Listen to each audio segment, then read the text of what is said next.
Dieu aurait-il vraiment caché des choses aux sages et aux savants? Avant de payer la dot d'une femme ou d'une fille, Le Bible avait dodo noir. selon la Bible, Bague de fiançailles. De la famille, c'est-à-dire novembre 2004, novembre 2024, il y a 20 ans exactement que celui qui est né.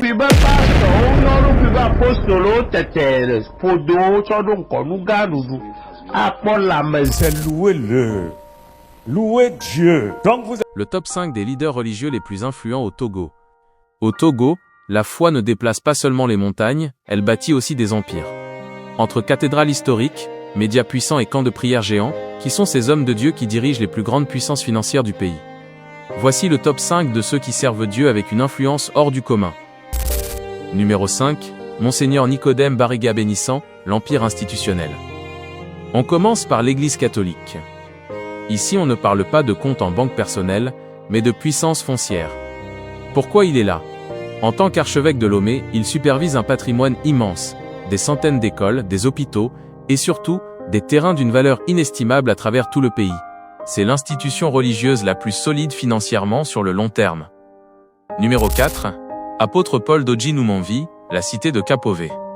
C'est l'homme du désert, devenu une métropole spirituelle. L'influence, son camp de prière Jésus est la solution, est une véritable ville autonome. La richesse. Sa force réside dans la mobilisation.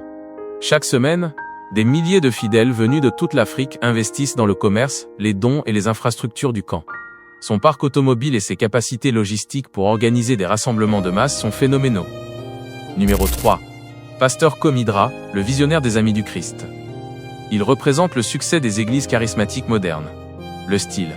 Une communication millimétrée et un siège social, temple, qui ressemble à un palais moderne à Lomé.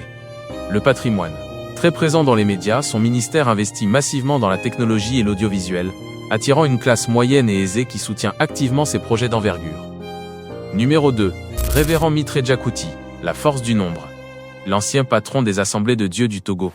La puissance, il dirige la plus grande communauté protestante du pays. Avec des milliers de paroisses, même la plus petite église du village contribue à la caisse centrale. Le patrimoine. L'organisation possède des centres de formation, des sièges imposants et une administration capable de gérer des budgets se comptant en milliards de francs CFA pour le fonctionnement national. Numéro 1. Apôtre Gabriel Douffle, le patriarche de la MEF. Il reste pour beaucoup le numéro 1 en termes de respect et de patrimoine accumulé au fil des décennies. Pourquoi le sommet? Fondateur de la mission d'évangélisation de la foi, il a bâti un empire qui ne semble pas connaître la crise. Son église est l'une des plus riches en termes d'actifs immobiliers propres et de stabilité financière. Son nom est synonyme de puissance spirituelle et matérielle dans tout le pays. La richesse de ces leaders est souvent le reflet de la générosité de leurs fidèles et de leur capacité à bâtir des œuvres sociales, écoles, santé. Mais au-delà de l'argent, c'est leur influence sur la société togolaise qui est leur plus grand trésor. Selon vous, lequel a le plus d'impact sur le pays? Dites-le nous en commentaire. Son église est l'une des plus riches en termes d'actifs immobiliers propres Cela et de nous choque un stabilité peu. financière.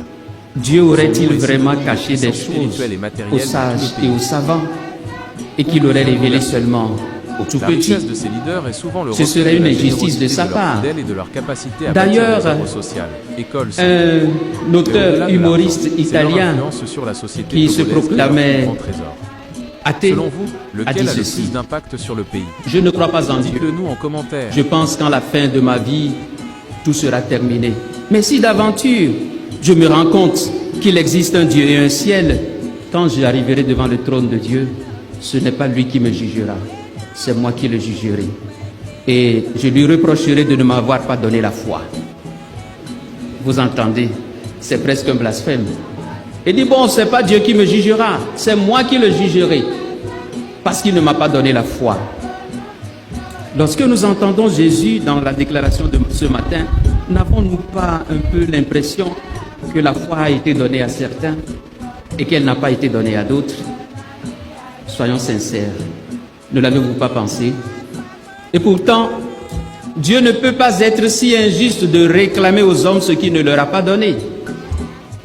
Le langage utilisé ici par Jésus veut souligner quelque chose et ne tombons pas dans la confusion. D'ailleurs, rappelons-nous le passage de Matthieu au chapitre 13, là où il parle du semeur. Que nous dit-il? Le semeur est sorti pour semer. Et il a répandu le grain à profusion. Du grain est tombé au bord du chemin, les oiseaux sont venus les picorer, ces grains. Il y a des grains qui sont tombés sur une terre rocailleuse, sur la pierre. Elles ont commencé à pousser, mais faute de racines, les jeunes pousses se sont séchées. Il y a des grains qui sont tombés dans les ronces. La croissance a été stoppée par la présence des ronces, par les épines. Mais du grain aussi est tombé dans la bonne terre.